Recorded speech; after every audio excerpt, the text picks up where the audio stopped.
looking bands that are cargo heads. It's Jeff just screamed barely survived the blanket for All my Yes. That is the Oh no! Uh-oh. that is the I'm just trying to get it perfect straight for you. I'm gonna You say- know, your image. I'm gonna say that we're on notice for this panel. We're in the splash then. Okay. Yeah, okay. Ladies and gentlemen, yeah, it works. Thank you. Ladies and gentlemen, welcome. It is now officially 10 o'clock. We are going to start. My name is Matthew Tyler DeLeo, better known as the human host, the intergalactic sex demon known as SonicMTD, and I am here to do this panel on So You Want to Grow Your YouTube Channel, how to grow in an evolving media landscape. Today I'm going to be teaching you some stuff for beginners, some stuff for intermediate stuff, and some horrible, horrible mistakes that I have made along the way to being a YouTuber. The first thing that I do want to talk about is media history, because how do we know how to grow unless we study how the original platform came to be?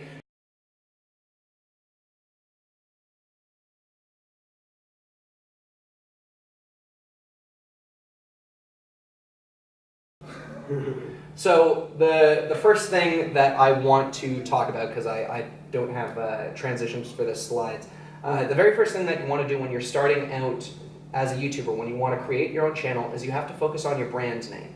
A lot of people, when they go create these channels, they don't have that in order, and as such, if this is your brand, factor in 5 years, 10 years down the road, you're going to be putting this on t-shirts, on hats, you're going to be shaking hands with people saying, "Hi, I'm this person." And it's always important to basically focus on your brand first before you do anything else. There's a great YouTuber out there, his name is Boogie.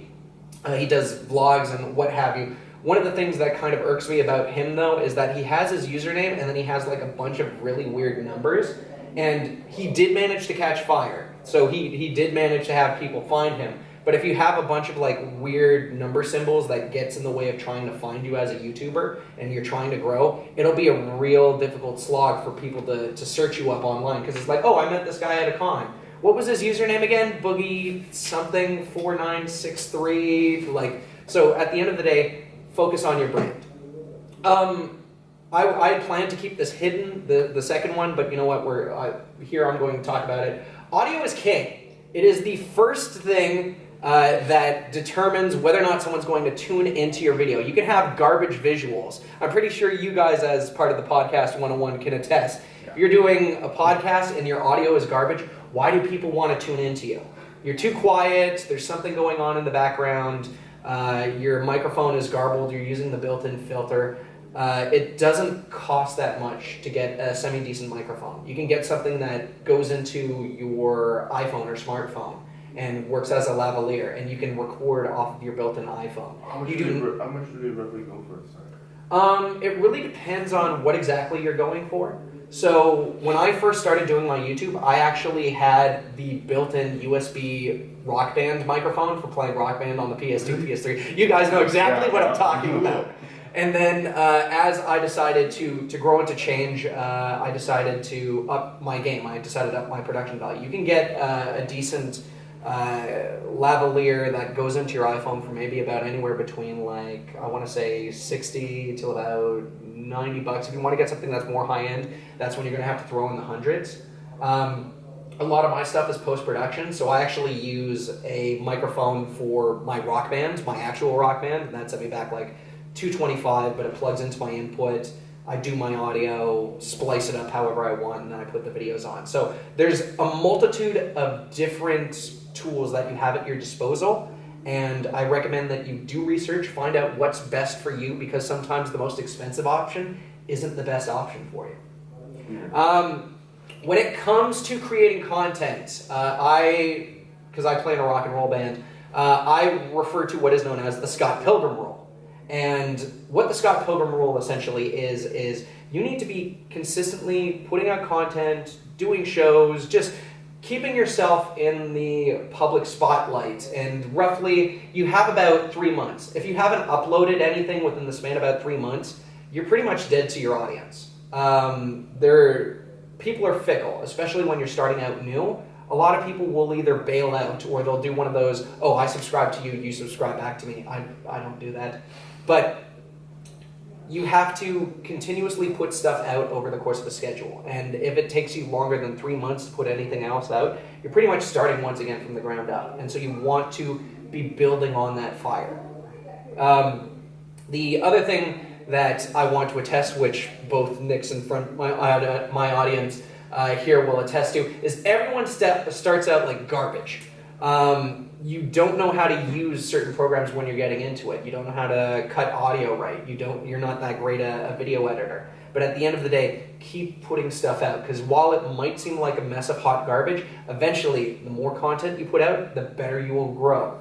When I first started out, once again, I was using a USB Rock Band microphone. I was putting it into a free version of GarageBand instead of using Audacity, and I was doing all my video editing on iMovie, which I don't know if you've ever used iMovie.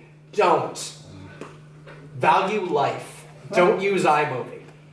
And as I said before, money isn't everything. So once again, it's more about getting good with the stuff that you have. Don't blow crazy amounts of money on the latest tech if you can get good with something that's moderately cost effective for what you're going for. I have what is here the mantra for creation.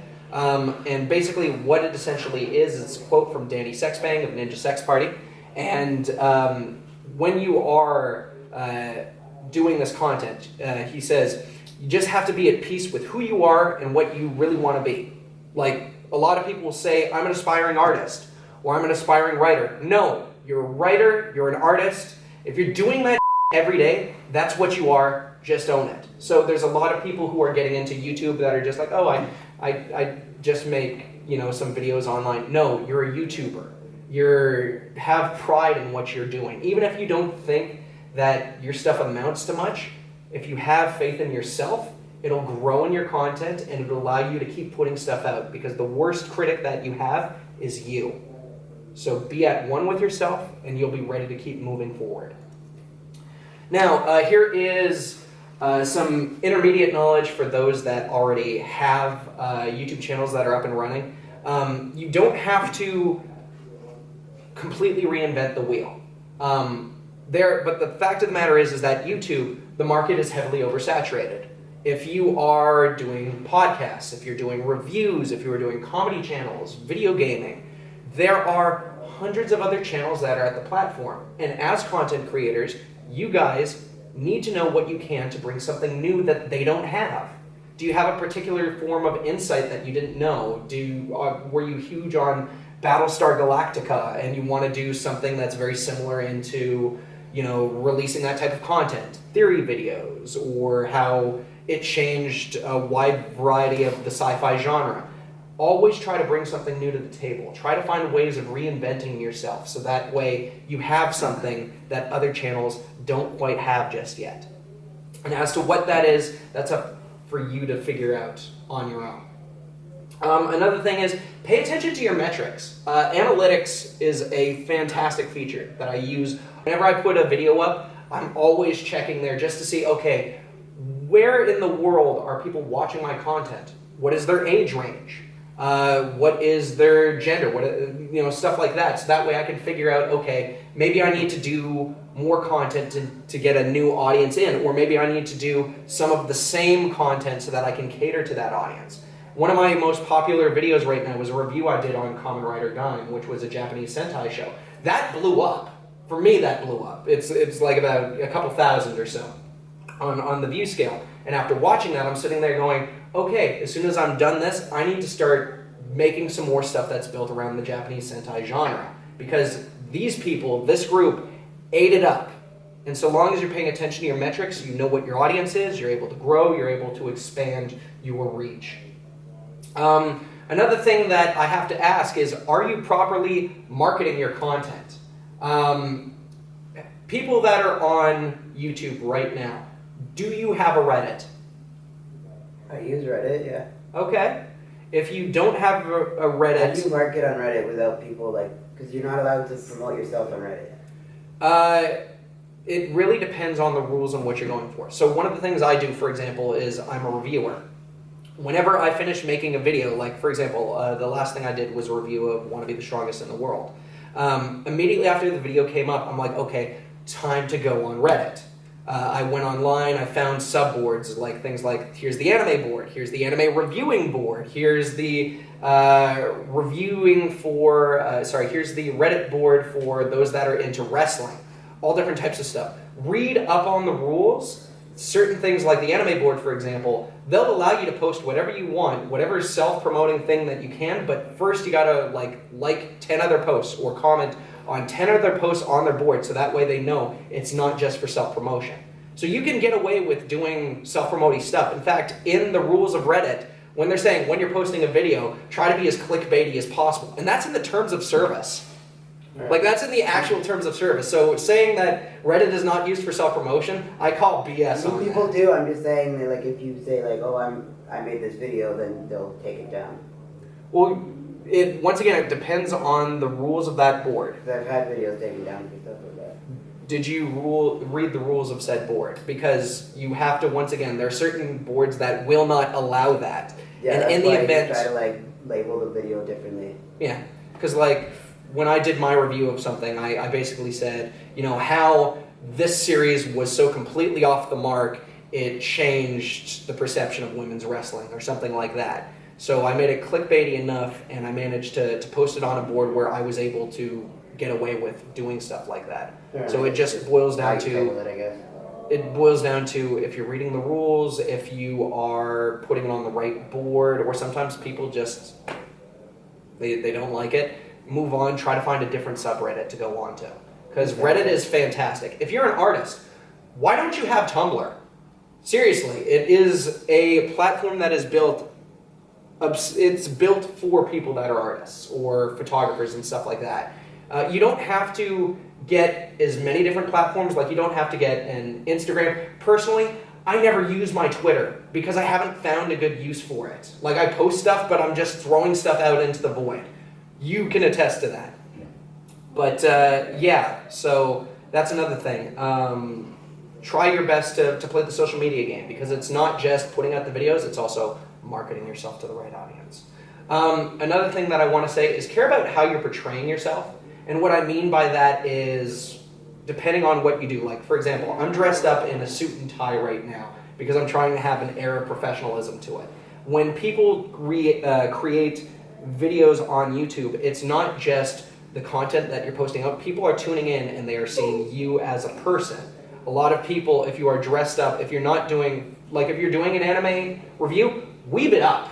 Like, dress how you're going to be. But keep in mind, if you're doing stuff like makeup tutorials and you're doing things like that, and the vast majority of people that are in the makeup industry aren't used to being you dressing a certain way, like take pride in how you look, because that's going to affect whether or not people are going to stay, watch, subscribe, or whether or not they're going to think you're a joke and move on.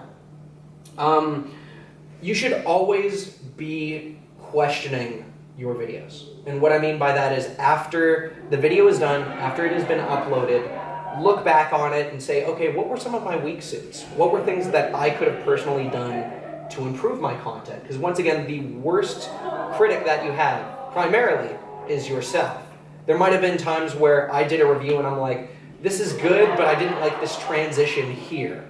Or I didn't like how the audio clipped out, stuff like that. So it's like, there's nothing I could have done for it at the time because it's already up, but the next video, I'm going to do that to improve. So always be thinking on what you can do. Don't just settle, learn from your mistakes, and move onward. Another thing that I like to do is I like to surround myself with people that have differing opinions. Those that aren't just people that are completely fans. Like as part of my video series, I go and do the rough draft of my script, and I send it out to my executive producer, Scott McCutcheon, who looks over it and completely eviscerates my work. Left, right, and center. He just looks at it and he goes, okay, man, are you here to actually review this fairly and objectively, or are you just doing a fluff piece? Because it sounds like you're just doing a fluff piece. You need to actually have some bite to this, or you need to be a bit more balanced, or you need to add more jokes because the review isn't lewd enough. Little things like that. Another thing that I do want to say is give credit where credit's due. And what I mean by that is without naming names, because if I name names, this can get me in hot water. There are some people in the con scene that have really good panels, that have really good series, that have really good shows, but it's not just them that's responsible for it. There are, like I said, I have 2 fantastic executive producers who are currently asleep because they partied last night. But I have 2 fantastic executive producers. I have people that read my scripts. I have people that give me feedback on audio, how the video is properly synced up. People that have given me advice and stuff like that. Just say your thanks for them. Like, let them know that they are included and stuff. Put them in your credits if you have to. It's just a couple extra seconds. If you throw certain people under the bus and you don't give them credit where credit's due, you can end up burning your bridges. And I have seen that. I have seen that happen firsthand. Just thank the people that you can. Otherwise, you're going to lose a lot of people in the end, and you don't want to do that. Now, this is what boils down to collaborations and group projects, aka known as the roommate rule. And what I mean by the roommate rule is when you move in with somebody, you could be best friends with them, you can get along great, but the moment you guys start living together is the moment things can take a drastic turn. They're not, when you live with someone, when you work with someone, eventually the mask that they wear comes off and you get to see them for who they truly are. It's not technically a bad thing, but you also have to factor in. It's like sometimes the person who's the most sociable, the person who gets along well with everybody, is usually sometimes the person who doesn't want to do the most work. Or come deadline, they have an excuse. So you need to factor that in when you're doing group projects. When you're doing solo versus group work, personally, I'm a perfectionist, borderline sociopath when it comes to my work.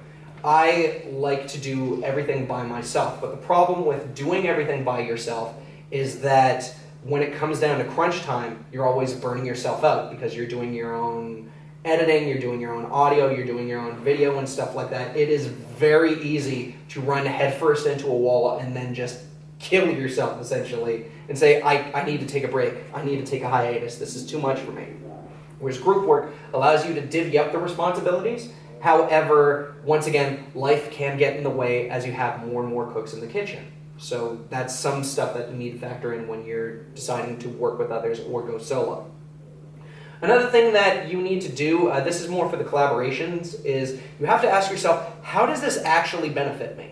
And what I mean by that was in the early 2000s, before I started getting into the review game, I was a musician, I still am, but I pretty much did acoustic covers online and I uploaded them bi-weekly to my YouTube channel. And eventually I got a response from another person on YouTube saying, hey, I really like your stuff. I got a new single that's coming out. How would you like to do a cover of it and put the video out and we'll do exposure and stuff like that. And I went ahead and I did it. And it wasn't until months later that the video was up and I was sitting there going, wait a minute, did this actually benefit me in the long run? Because what I was essentially doing was I was giving this person free promotion for their video, and it wasn't really getting me anything. It wasn't getting me new subs. It was just primarily marketing for that person. So I'm not saying be suspicious, but you have to keep your own interests first. And if it's not benefiting you, why are you doing it? And as I said before, don't burn yourself out trying to save a sinking ship. When you're working with other people, sometimes it will go completely up in smoke. And the worst thing that you can do is when you've gotten to that point to still work through it, that you know it's not going to do well, but doing everything in your power in order to save the sinking ship will burn yourself out and might make you want to walk away from YouTube entirely, which is something that you don't want to do. Now, the next thing is dealing with feedback. The garbage fire that is the YouTube comments section, or that in thereof. The first thing that I want to say is a lot of people that post videos, eventually they do stop watching the comments section, but when you are a new YouTuber, the comments are actually pivotal, but you have to know the difference between between criticism and trolling. So when you post a video that you worked really, really long and hard on, you occasionally get people saying, oh, this is awful, this is terrible, you know, I hope you go die in a fire, things like that, kill yourself. And I'm like, that's a little much for saying how much I enjoyed Kubo and the Two Strings, but okay. What I always like to deal with it is, when I'm reading a content, I always ask myself, are they being specific in what they're saying? So if someone says they hate it, but they're not getting into specifics, like, I didn't like the audio, or I completely disagree with your point because such and such factor reasons, right? There is nothing wrong with having negative people responding to you, but if they're not going to get specific in your criticism, how do you expect to learn and grow? And also, you do need to develop thick skin as a result of it, because the vast majority of people that watch your videos, the ratio of people that will watch your videos, so say you have a video that has about 1,000 views. Out of those 1,000 views, maybe about 25 people will comment on the video.